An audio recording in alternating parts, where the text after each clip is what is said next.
Au début du confinement, on s'est retrouvé face à une situation très inquiétante. On le sait, 80% des violences sont faites au sein même de la famille. Donc on savait que les enfants allaient être enfermés avec leurs parents potentiellement maltraitants.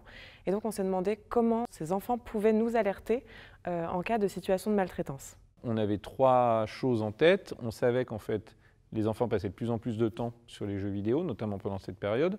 On savait que les jeux vidéo étaient des espaces sociaux. Aujourd'hui, les jeux vidéo, c'est des endroits où les enfants discutent entre eux après l'école, etc. Et on savait aussi que le jeu vidéo, c'est un espace où les parents ne regardent pas trop ce que font les enfants. On a un chiffre du syndicat des jeux vidéo qui nous dit que 70% des parents laissent vraiment leurs enfants jouer tout seuls, sans regarder vraiment ce qu'ils font dans les jeux. Donc en gros, on s'est dit, on va aller là où les enfants sont, dans les jeux vidéo, pour leur apporter de l'aide. Et pour ça, on a créé un personnage qu'on a appelé Enfant Bleu, tout simplement.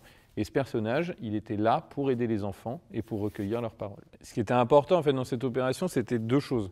De faire connaître ce personnage sans éveiller l'attention des parents. Donc en fait, on a travaillé avec des influenceurs dont la communauté est très ciblée sur on va dire les 7-18 ans, qui ont relayé ce message-là, toujours de manière éphémère sur Snapchat, dans des live Twitch, quand ils streamaient du Fortnite, etc. Si vous êtes victime ou témoin de violences familiales. En un mois, 1200 enfants nous ont contactés via ce dispositif. Alors il y avait beaucoup de curieux, mais parmi ces 1200 enfants, 300 d'entre eux se sont confiés sur des faits plus ou moins graves, des faits de violence, des faits de harcèlement, des faits de mal-être à l'école. L'appui du gouvernement, des services de police, des services de justice a été primordial, puisqu'on a démontré par cette opération que le jeu vidéo pouvait être un endroit, une sorte de safe place, de safe zone, où les enfants pouvaient venir se confier et parler de leurs problèmes et dire qu'ils étaient soit vraiment maltraités, soit juste nous parler de leur mal-être.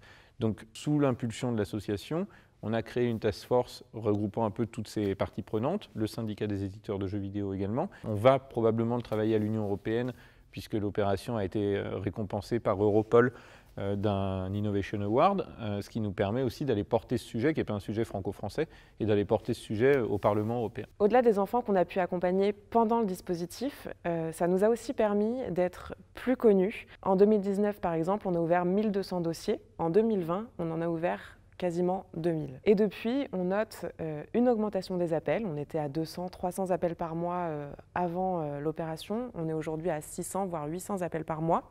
Alors, on peut penser que c'est négatif, qu'il y a plus de violence, mais c'est surtout que la parole se libère et que grâce à des opérations comme celle-là, les associations de protection de l'enfance sont plus connues et du coup, les familles et les enfants ont aussi plus d'endroits où alerter.